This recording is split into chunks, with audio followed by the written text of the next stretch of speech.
Manual de Análise Técnica com Marcos Abe. Lendo e analisando. Índice de Força Relativa, IFR. O índice de força relativa talvez seja o indicador mais usado entre os analistas gráficos depois das médias móveis. Ele mede a força dos compradores e vendedores, monitorando as variações nos preços de fechamento. Graficamente é representado por uma linha que oscila entre 0 e 100.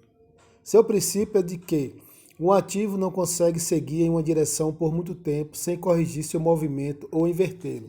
É o princípio de todos os osciladores.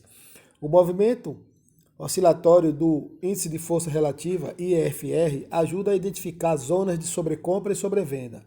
Conforme os preços vão subindo, o IFR, índice de força relativa, se aproxima do nível de 100, seu limite superior.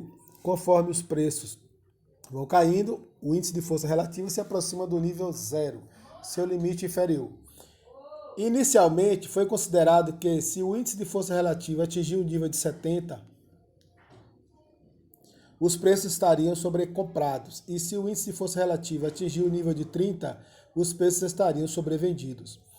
No cotidiano das operações, porém, observamos que os níveis de sobrecompra e sobrevenda indicados pelo IFR, índice de força relativa, variam de acordo com a força de tendência do ativo. Um ativo em forte tendência de alta pode muito bem chegar a níveis superiores a 70 antes de se tornar sobrecomprado, e não chegar nem perto de 30 quando estiver sobrevendido. O inverso também pode ocorrer em fortes tendências de baixa.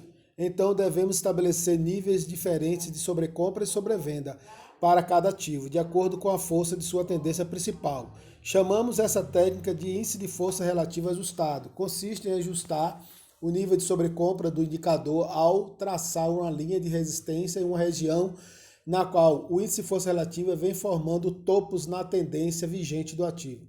São necessários pelo menos 2 topos no mesmo nível para traçar essa linha. O nível de sobrevenda é ajustado traçando-se uma linha de suporte em uma região na qual o índice de força relativa vem formando fundos na tendência vigente. Aqui também são necessários pelo menos 2 fundos no mesmo nível para traçar a linha. Essas linhas de resistência e suporte ajustados indicarão a região de sobrecompra e sobrevenda, respectivamente, do IFR, ou seja, índice de força relativa, durante a tendência anual do ativo. Atual do ativo. Pelo exemplo da figura 6.21, observamos o gráfico semanal da Vale 5 em fortíssima tendência de alta por anos.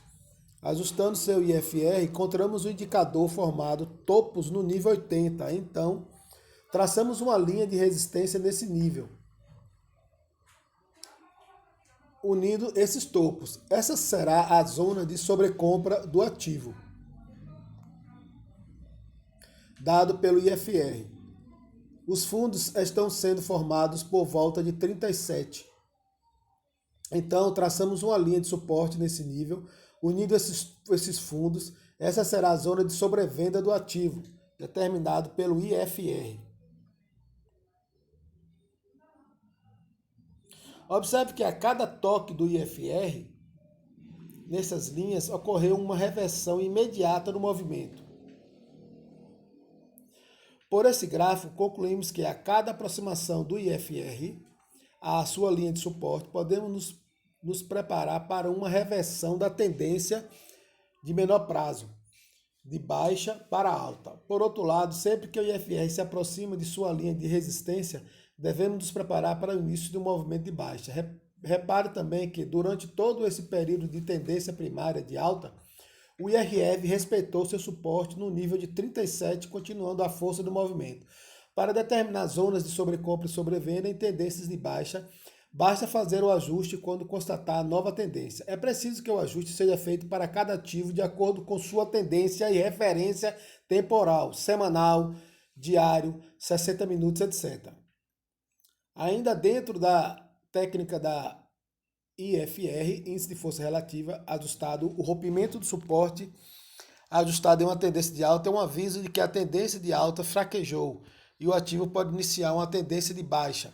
Além disso, o rompimento da resistência ajustado em uma tendência de baixa significa que o papel ganhou força e pode iniciar uma tendência de alta. Voltando ao exemplo da figura 6.21, veja como o IFR rompeu o suporte ajustado em agosto de 2008, indicando que houve uma mudança nas condições gerais do mercado e que a pressão vendedora estava realmente forte, poderia ocorrer o fim de uma tendência primária de alta, o que de fato acabou acontecendo como consequência da crise do subprime. Outra análise possível pelo índice de força relativa é a medida da força dos movimentos por meio de seus padrões de divergência com os preços. Na figura 6.22, temos o IFR fazendo uma divergência de baixa imediata com o Ibovespa. Em seguida, o topo duplo perdeu seu suporte e iniciou a tendência de baixa. Divergência de baixa média do IFR. Já sabemos que o índice de força relativa pode ser utilizado aplicando-se as linhas de suporte e resistência. Da mesma forma, as linhas de tendência também são aplicáveis a esse indicador. Inclusive, podemos fazer o estudo do índice de força relativa pelas figuras de reversão e continuidade que ele forma. Muitas vezes, o rompimento de suporte, resistência e linhas de tendência do índice de força relativa antecede o rompimento das respectivas linhas de preços. O índice de força relativa acaba servindo como alerta para o que está para acontecer com os preços. Em outros casos, o rompimento do índice de força relativa coincide com o rompimento dos preços, podendo ser interpretado como confirmação.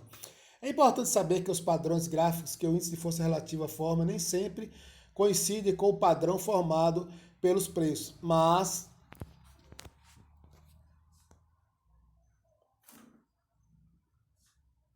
o seu rompimento antecede sempre funciona como alerta sobre o lado em que os preços provavelmente romperão seu padrão. No exemplo da figura 6.23, temos um triângulo simétrico. Então, embora não idêntico aos dos preços, o índice de força relativa formou um triângulo simétrico. Veja que o índice de força relativa rompeu seu triângulo para baixo antes dos preços. Esse rompimento alertou os investidores de que o triângulo seria rompido para baixo muito em breve. Então, o índice de força relativa fez um recuo até a LTA rompida e assentiu como resistência por 2 vezes. Somente quando o índice de força relativa voltou a cair, tivemos o preço rompido na sua LTA. O índice de força relativa antecipando o rompimento de triângulo simétrico. Olha, incrível, viu? Esse padrão é que o índice de força relativa rompe sua LTA e LT e faz uma LT e faz uma correção até ela antes de os preços romperem a sua LT é muito comum. Fique atento quando o índice de força relativa testar na direção oposta sua LTA rompida. Esse pode ser o momento em que os preços romperão sua LT também e o índice de força relativa confirmará esse movimento retomando a direção do seu rompimento, conforme ocorreu no exemplo da figura 6.23. A configuração padrão para o IFR é de 14 períodos. Os exemplos apresentados estão nesse parâmetro. É como devemos utilizá-lo dentro do sistema de investimentos em estudo. A essa altura, devo esclarecer que o IFR 14 deve ser utilizado para indicar níveis de sobrecompra e sobrevenda de prazos intermediários dentro de sua referência temporal 60 minutos, diário, semanal, etc. Uma vez que 14 dias úteis fazem referência a praticamente 3 semanas ou 14 semanas a mais de 3 meses. Se o trader quiser utilizar o IFR para indicar níveis de sobrecompra e sobrevenda a curto prazo, é preferível mudar seu parâmetro para 9 ou 7 períodos. Prefiro usar o estocástico lento de 8 períodos para essa finalidade, conforme veremos logo a mais.